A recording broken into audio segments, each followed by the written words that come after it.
So this week on Crochet All Day, I am going to be talking about the comments I received last week about lace and colors. I'm going to be talking about my current project, and I'm going to be telling you about some of the things that are upcoming in this next month or two. So stay tuned and we'll get started.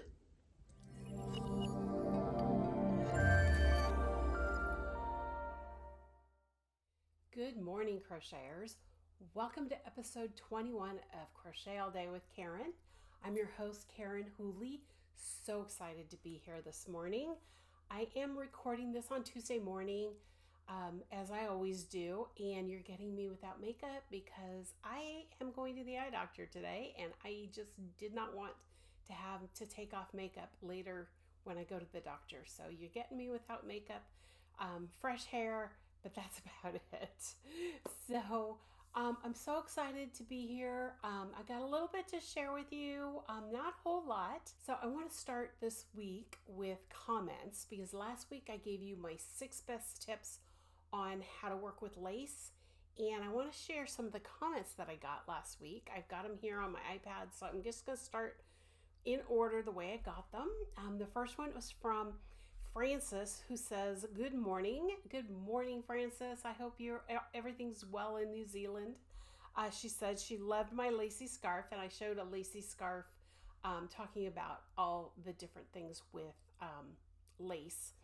And she says, in answer to your question, and I had asked the question based on her comments last week about how much salt to use when you're working with color fastness.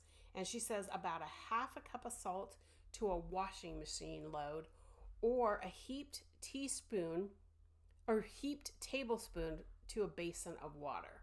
So for those of you who want have yarn that you don't think is color fast and you want to soak it, use a basin and a heaping tablespoon, or a half cup in your washer, and you should be able to set your colors that way.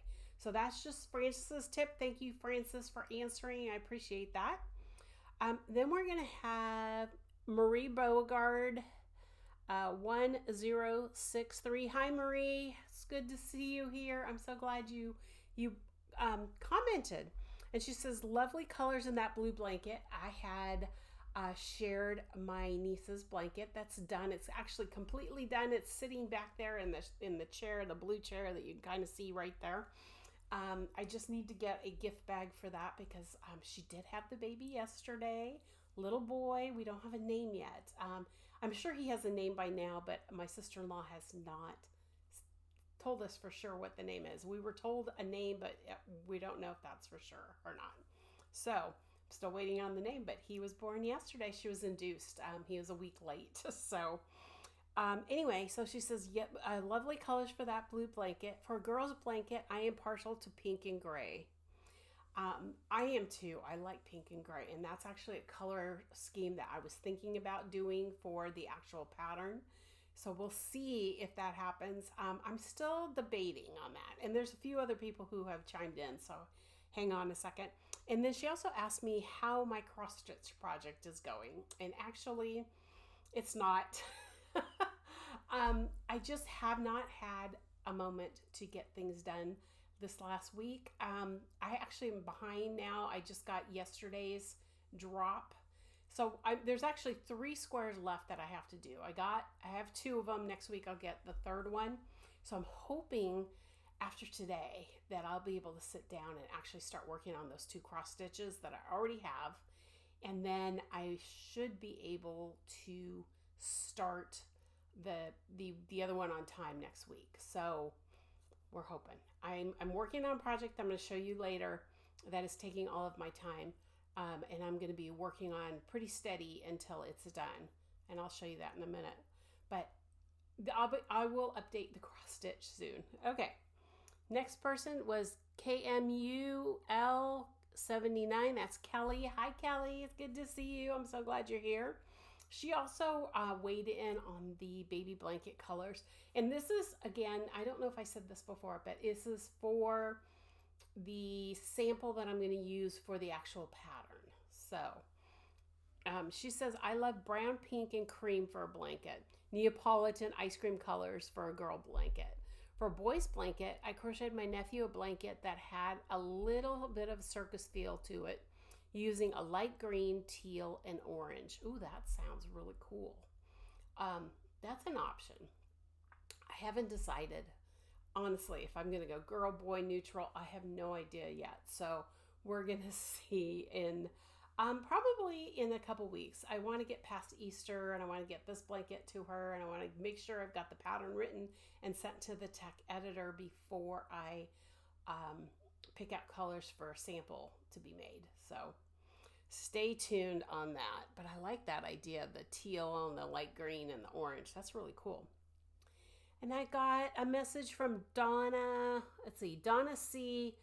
368. See, I definitely need something going on with my glasses here. You know what? I might move this up so I can actually see the screen at a higher level. There we go.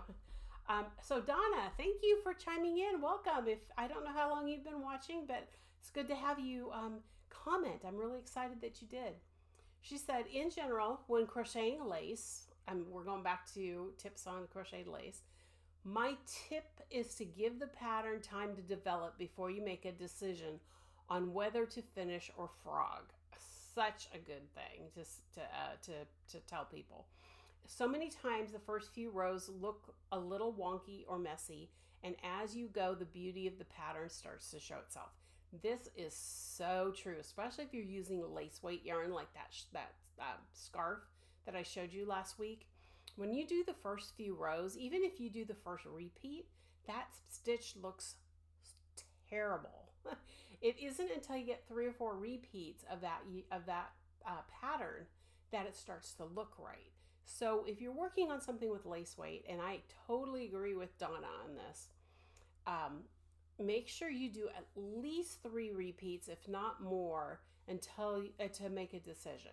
Now, if it's something that you're using that isn't like mohair, and it's hard to rip out, I would say maybe 2 or 3 repeats. But if you can go at least to 4, I would do that. I would totally do that because you never know what the lace is going to look like. The book right behind me here, with the brown sweater, it's Modern Italian Lace Crochet. It's the cover photo. That lace looked terrible when I first started the sweater, and I thought, oh my gosh, this is not going to be what I want. It's not going to look right. The stitch pattern is gorgeous, but it's not going to be a sweater that I like. And then by the time I got to where the armholes are, I was like, okay, I see how this is going to work. Because also sometimes too, you need to work enough so that the weight of the yarn opens it up as you're working, and it opens up the stitches, and then you can see that the stitch pattern is actually working. It's not as goofy looking as you think it is. So that's a great tip. Thank you, Donna, for that one. And then Deb Wortman 1712. Hi, Deb. It's good to see you here. I'm glad you commented too. She says, I love crocheting lace, although I use crochet cotton sizes 10 and 20, so I use very tiny hooks. I am tempted to adapt your blanket pattern to a shawl size for a healing shawl. I think it would be lovely. And she's referring to the baby blanket again with that. And I would love to see that as a shawl. I think that would be really cool. It might be a better as a rectangular shawl rather than a triangle or circle, but it's a great idea. And I think that she would be able to adapt it pretty easily in that case. And as far as size 10 and 20 threads, I should have mentioned this as a caveat, yes, last week, but when you're working with cotton yarns, I don't recommend using a bigger hook than what's recommended on the cotton, especially the threads, because you can still do it. I mean, I know a lot of people use a C or a D crochet hook with thread, and that's okay. But if you're going to a G, cotton has no memory. So if it stretches out or if it's loopy, you can't just soak it. I mean, you could felt it, or not felt it, but shrink it, but not with cotton thread. So you want to use the smaller hooks with that. I wouldn't go past a B or C, maybe a D, depending if you're in like a size 5 cotton. But if you're in like a 20 or 30 or even a 10, I wouldn't go past a D with, or I wouldn't go past a C, I should say, with those threads if you're in the smaller threads. So cotton is something that, like I said, has no memory, I mean, you can shrink it, but then once it's shrunk, you can't open it back up. And if it's too big, you may not be able to shrink it down as tight as you need it to be. So you've got to be careful with cotton. And that's actually a great segue because that was my last comment from last week. But that's a really great segue because I wanted to talk a little bit about what's going to be happening on my blog in the next week or two. Actually, next week, the 25th, or the 26th, I'm sorry, Tuesday. I always drop on Tuesday. I am going to have a special blog post about selecting yarns for your projects. And that's going to be my segue into my full month of April and going into May, talking about fibers. And I'm going to be talking about not only how to pick the right yarn for your project, how to substitute, because like next week I'm going to talk about substitutions in your yarns and stuff, but I'm going to go into different types of yarns, like the protein fibers and the cellulose fibers and the synthetic fibers and all of that kind of stuff. And we're going to talk about what they are good for, what they are not good for, what the memory is, what the stretch is, all that kind of stuff. Superwash versus non-superwash. We're going to talk about a lot of that stuff. I don't know that I'm going to get into super detail. I mean, there's books out there that I'm going to recommend if you want more detail, but I'm going to start talking about that. So if you have any questions about fiber selection, about a particular fiber, leave it in the comments below this video. That would be amazing. The reason being is that I want to make sure that I've got some of this stuff written already, but I want to make sure that your questions are being answered. And so by asking me these questions this week, that will ensure that my weeks going forward will have some of the information and answer some of the questions that you guys are asking for. So please leave me a comment. I would love to know. I can't tell you if I'm going to get into all of the exotic fibers like Kiviet and Vicuna and some of those are really exotic and really expensive, but I'm going to at least touch on those families and give you some information on how those yarns will affect your projects and how you should approach those yarns for a particular project. Let's put it that way. So that's kind of my topic of the week today, is that this is what's happening. This is what I'm going to be doing going forward. So if you have questions about fiber, please leave them in the comments. Any questions. It doesn't have to be about wools. It could be about cottons. It could be about silk. It could be about the cellulose fibers like the bamboos and the corn silks and all of those specialty yarns. If you've got a question, leave them in the comments and I'll let you know whether or not I'm going to be covering that or if I'm going to cover it in a video or both. I might be doing both. So that is my topic of the week. And then I also wanted to draw attention this week to my blog post this week. I did a blog post on how to take control of your whips. And so I've got some tips in there on how to, if you've got, let's see, how can I put this? If you've got like 5 bags just where you sit of projects that are either are in progress or almost done, and you just haven't gotten back to them, I've given you some tips on how to get them done so that they're not in there cluttering your mind and your brain as you're working on something else. I've mentioned this before, but if I have more than 2 projects going, a 1 knit, 1 crochet going, I get crazy. And right now I have 2 knits and 2 crochets. And I'm going to show you one of the crochets now, but the other 3 are like working my brain. I've got to get all these done. So without any further ado, let me show you my project for this week. So if you guys watched last week, I showed you the yarn from Theodora's Pearls. It's a bamboo fiber. Here's one of them. Here, this is the goldenrod, and I told you I was going to get started, and I did. And I am this far. I haven't started any lace weight. Bamboo is one of those yarns you have to be very careful with. It has no stretch memory. It has no, it has some stretch, and it does spring back a little bit, but you have to be careful once you block it, because if you block it incorrectly, you're going to melt the fibers or damage the fibers, and then it starts to unravel and do that. So the first part of this is a shawl, and the first part of this shawl is all done in regular just double crochet and single crochet. I'm almost at the point of where I'm going to start doing lace work, but I wanted the top part of the shawl to be pretty solid. I mean, it's as solid as bamboo will let me. There's some holes in there, but the stitches are pretty even. And this is not the original shawl I was going to make. A lot of you have been watching and helped me pick colors in the order I was going to use them, because I was going to use the raspberry here, which is still what's happening, and then I was going to do the goldenrod in the middle, and then the deep space, which is a blue. It's hard to tell here. It looks almost black, but it's almost a navy blue as the lace, and that's still going to happen. But I was planning to do a side-to-side shawl where I was working with 3 colors at once.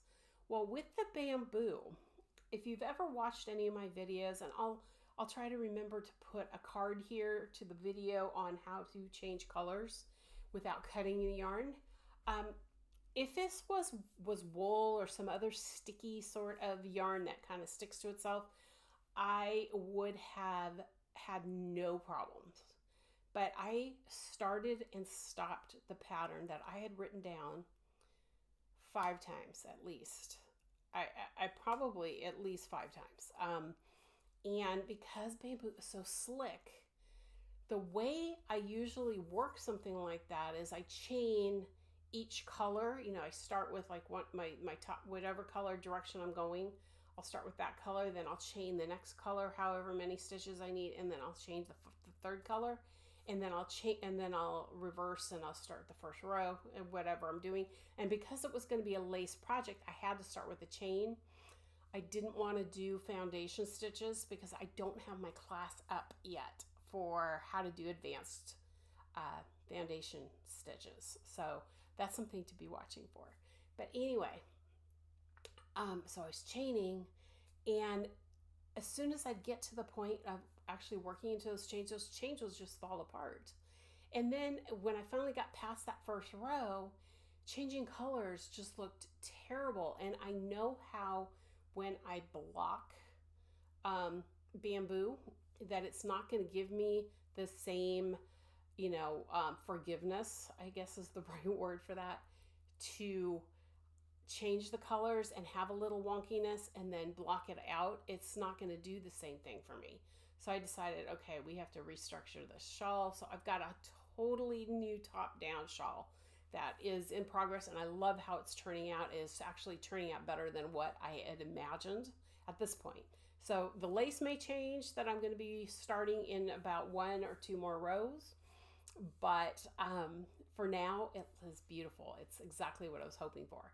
So, and it's a top-down elongated triangle. So I'm adding extra stitches at the ends of the rows, on both ends of the triangle, to make the wingspan grow faster than the depth. So, so that it will, first of all, I did it that way so that I can make sure I have enough yarn to do everything that I want to do. But then the second thing is so that the point is not so deep. It maybe comes mid to low back, rather than being past your bottom. Now, some people might like it past their bottom, but for right now, that's not what's going to happen. Unless I have enough yarn that I can make an extra deep lace edging on it. So stay tuned for that. I'm going to show you again next week what I'm working on, how it's looking. Hopefully, actually, by next week, I will have it finished, because I don't know if I mentioned this, but Thursday, my mother-in-law is coming for Easter. And so from Thursday the 28th until April 4th, she will be in town. She's staying part of the time with us, and then part of the time with my sister-in-law, who lives in the city on the other side of the river. We're only like 15, 20 minutes apart. So I'm sure we're going to be seeing her when she's not here staying with us. But she's staying with us through, I believe, Easter. And then she's going to go with my sister-in-law. And they're probably going to end up going to Boise to see my niece who's having the baby. So that's why I need to get that blanket done, because I was going to have them take it with them to Boise when they go. But then she'll be back before, she leaves on the 4th. So I'm taking those days off. If my mother-in-law is not here on the 2nd, or at least during the day on the 2nd, I will be doing a video for that day. But if she is still here and we're visiting, I probably won't. I'll let you guys know closer to that time. But this has to get done. This bamboo shawl has to be done by the end of the week. So my goal is to get it done by the end of tomorrow. We'll see how that goes. I have a lot of meetings happening this week. Also, that's pretty much it. We talked about the comments. We talked about my project. We talked about what's coming up on my blog. And be sure, again, I can't reiterate this enough. If you have questions about fiber, put it in the comments. I really could use some help with that. And then I'm trying to think. I talked about the project. So I think we're done for this week. It's a short one. I was hoping to have a book in that I had ordered a while ago, but it's coming today. Or no, it's coming tomorrow. So hopefully next week I'll have a little book review for you. I was hoping to do that today, but unfortunately that didn't occur. But I'll see you next week. Have a great rest of your week. Love you all. Have a great rest of your week, and I'll talk to you soon. Bye now.